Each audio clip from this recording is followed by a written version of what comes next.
Hey guys, welcome back to Semper Fi Mechanic. My name's Thomas, and today we're working on what looks like to be a Chrysler Town and Country, but it's actually a Volkswagen Routan with the 3.8 liter. We got called out here today. This family just bought this last week. Even got a 30-day tag on it still. Anyway, they came out. Vehicle won't start, so they called us out for the diagnosis. We did the old-fashioned knock on the starter with a big metal pole when it started up. I didn't even have to do any more diagnosis. You can't even see it. It's actually underneath this right here. But I put my metal wrench right through there, hit that 4 or 5 times, started right up. Got the starter here, right there. We're gonna go ahead and get this bad boy put in. It's about to rain, so it's a race against the clock. Let's jump into it, friends. All right, first thing we're gonna do is actually take off the battery cables, 10 millimeter. It took about 40 minutes to drive here one way. So I had a doctor's appointment today, boys. Last week, man, you guys didn't see me for about a week. Blood pressure had to sneak up and kill me. So we had to go get fixed today. Blood pressure medicine. Told my fat ass to lose some weight. I said, I'll be right on that, sir. Right after I drink these 5 monsters. All right, friends, we got that done. Climb our fat asses once again underneath here. I've already jacked it up. Put a jack stand under it. I do not like that it's on this ground, but this right here is the neighbor's spot, so I don't want to be asking them to move vehicles and stuff. Pretty sure it's the neighbor's spot. Let's try this. We got the starter right there. So we're gonna go ahead and take this front bolt off here first. Let's get up here. We're gonna go for this black cable on the outside there. It's a big nut. Boy, I think it looks like a 14 or a 15 right there. Now remember, this is straight under the front of the car, right? Here you're in the front of the car. Go straight under, find your oil filter, right to the right of the oil filter. You will have your starter. So we can get them bolts up. What about these ones? Oh, they're on the back side there. So you come on the back side here. There's a bolt right there. And you can see the one up top there too. I've seen some people actually remove the cross member bore, but I'm like, it ain't that serious, is it? But let's start over here, guys, with the simpler shit. There you go, you guys see it right up there somewhere. Man, I should have jacked this vehicle up more. Not feeling very comfy right here, to be honest. Makes the job harder when you're doing that. All right, so this is a 13 millimeter. That thing wasn't on there very tight at all. They got a pretty good oil leak too, if you guys see that.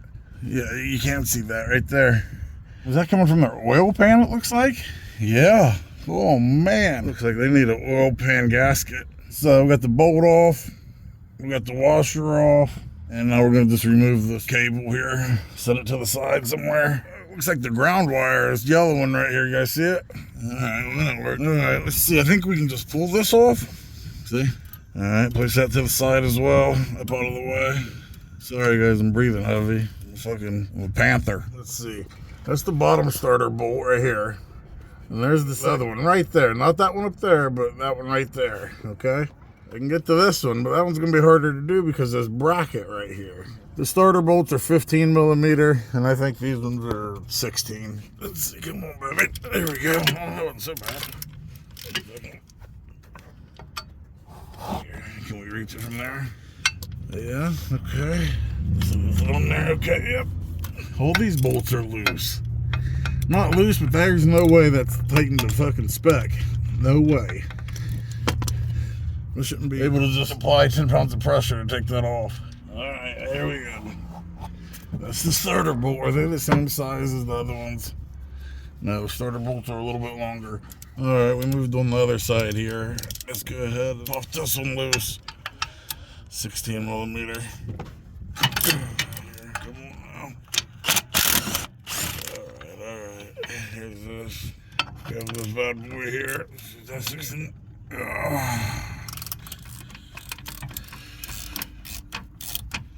Now we're going to go up top here, see what we can do for that one bolt. All right, we're back up top here. What we're looking for is that top bolt right there. See it? That's the top of the bracket here. Right underneath that is our bolt. So I was going to take that one off so we could get to our bolt, but I think if I just come down here and go underneath this little bracket here, there it is. Wonder if we can just go that way for it. Quit making it hard, huh? What do you think? Let's give that a shot. Here we go. I'm on there, bro. I'm on there. Okay, starter's getting loose.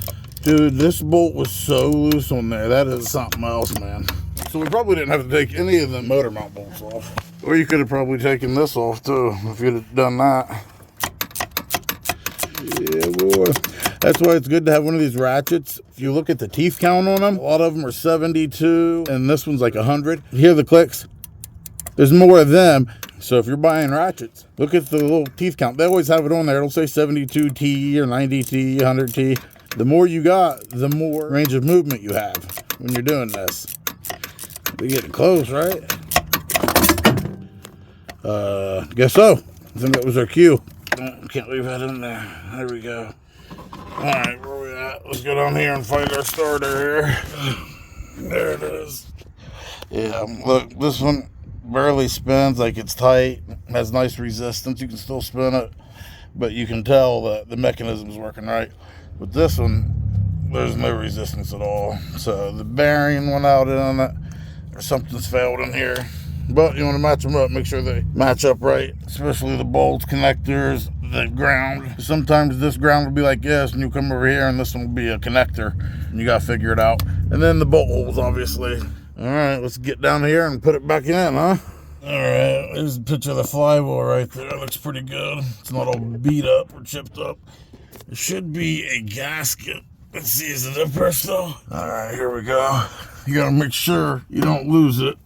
It's the shim, or gasket, whatever you wanna call it. So you gotta line it up, and then you're gonna put it back on like this.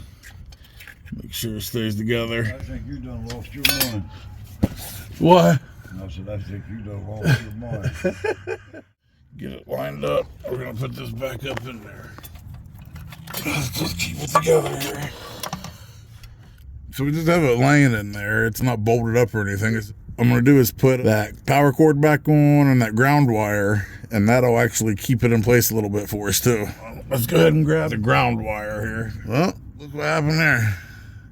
It came off. So now it's just the wire. So you gotta be careful about. So now we'll have to clip this back on. So we had to do a quick patch job here, and it seems like it's gonna work. So we just need to put it on there now. There we go. It ain't the best, but that actually was too small. I didn't have one that was fit. I had to stretch that out. Let me get some more wires in there. Now we'll grab this wire right here. All right, so there, let's grab that right there. That'll hold it. I'm rushing against the rain, dude, like fucking rushing. I can't believe that popped off like that. That ground pissed me off.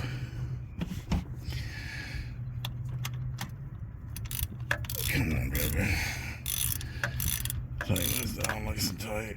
Alright, so what we're gonna do is come on the backside here and line that bolt up. Push it through the bottom of the starter there. Remember, but it has to go through the gasket too. We really want this to line up and really work for us.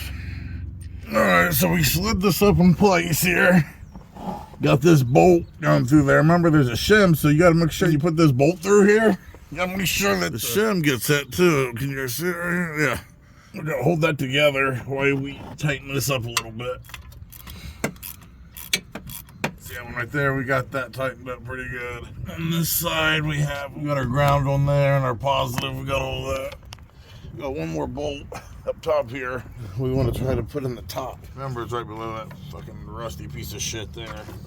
It's hard to reach with your hands. It's like right here somewhere. Where'd it go? It's right there. I can feel it. You can feel the hole. Get it turn on here a little bit. All right, we got that last bolt in there. We just threw the battery back on, so we are good to go. All right, like I said, that top bolt was a bitch. That took a minute, and it started up nice and easy. Everything's good to go. You can hear it running. Wasn't that bad. I've seen other people dropping the crossbar and all that. No, you don't have to do that. I took out them one bolts. You didn't even have to. Honestly, you could just take out the starter bolts and be done. Friends, this is how you replace a starter in a 2010 Volkswagen Routan. So if you guys like the video, give me a thumbs up. If you haven't subscribed yet, please do. And if you guys want to support the channel, give me a couple dollars to buy some tools or whatever you want to send it for. My Cash App right up here. But if not, you know, I love you guys anyway. Like we always say, Semper Fi, till next time.